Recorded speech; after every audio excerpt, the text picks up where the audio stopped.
सुनो भाई सुनो, ये मेरे पीछे जो आप दरवाजा देख रहे हैं, ये जादुई दरवाजा है। इसके अंदर जाओ और अपनी सारी ख्वाहिशें पूरी करो। आओ भाई आओ, है कोई?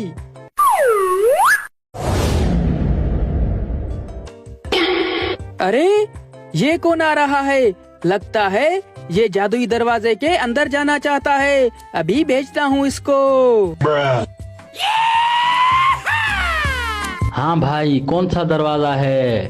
अरे भाई, ये जो तुम दरवाजा देख रहे हो, ये जादुई दरवाजा है। तुम सिर्फ 500 रुपए दे के इस दरवाजे के अंदर जा सकते हो और जो भी तुम्हारी ख्वाहिश हो उसके मुताबिक वो चीज लेकर आ सकते हो। हैं? जो भी मेरी ख्वाहिश होगी मैं 500 रुपए में पूरी कर सकता हूँ।